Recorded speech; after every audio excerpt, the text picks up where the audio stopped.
All right, I want to make a real quick video here destroying this 1830 pre-trib rapture lie. All right, I'm going to make 3 points here very quickly. Number one, when you hear the statement, there is no mention of a pre-trib rapture prior to 1830 with John Nelson Darby, you know that you're talking to somebody that has absolutely no clue what they're talking about. That is an absolute statement, that there is no mention of a pre-trib rapture before 1830. All right?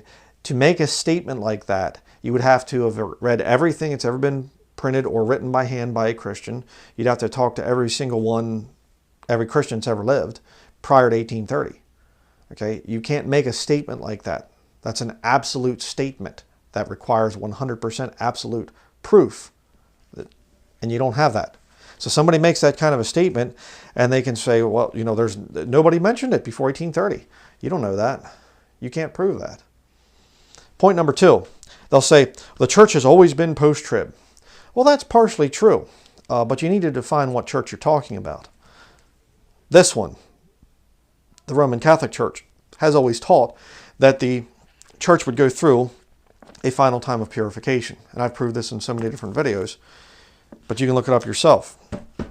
See, the Catholic Church teaches that they replace Israel, okay, first and foremost. The nation of Israel is done away with. Now it's God's church, the Catholic Church that's there and everything. But there's coming a time of a false pope and an anti-pope, whatever you want to call him. And in this time, the church is going to be purified. And of course, if you understand Bible prophecy, what they're saying is that this anti-pope or whatever is probably Francis right now, or maybe another one. I'm not sure of the timing of it. But when the Christ comes, the Antichrist, Bible believers know him to be the Antichrist, the Catholics are going to accept him as Jesus Christ.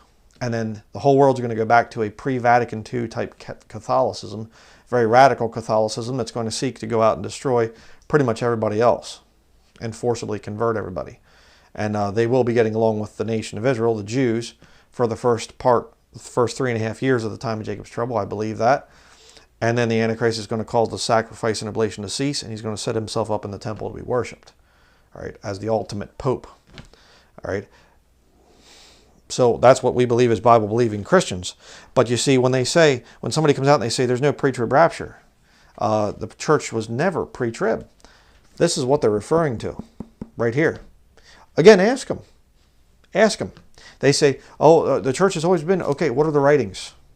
Where are the writings of Bible-believing Christians before 1830 that were saying the church is going to go through the time of Jacob's trouble? Where are they? They're not going to show them to you. And thirdly, the real issue here is, when was the rapture, pre-trib rapture mentioned first? That's not the question. What do the scriptures teach? Okay? And I've done quite a few studies over, I think it's over 140 different sermons now on the issue of the pre-trib rapture, more properly called being called up before the time of Jacob's trouble.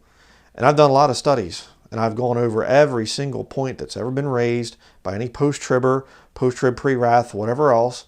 No glory to me. It's just something that I've focused on in my ministry. And it's easy to destroy their arguments. So very, very simple. But you see, these people that hold to this post-trib thing, they're lost. They're lost. I mean, you can be deceived early on. I'll have some grace, as I've said in other studies. But you get these people that are just militant, hardcore, post-trib, but we're going to go through this time. You don't understand salvation. You don't understand how the whole thing works. And you're thinking that you put your faith in a God that's literally going to put you, a righteous person that's in his body, through his judgment. How does that work? Okay, that's a real big problem for you there.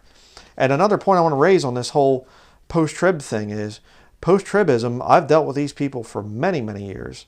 Well over 10 years in full-time ministry. And the thing I've seen over and over again is that post-trib rapturism, whatever stripe you want to make it, whether you go through the whole thing or you go halfway through or whatever else, you get into any of that stuff, and it's a gateway to other false doctrines. You'll start to go against the nation of Israel. You'll become a replacement theology. You'll start to go against eternal security. You'll start to go against a lot of other things, dispensationalism. It's a gateway to false doctrine when you go post-trib.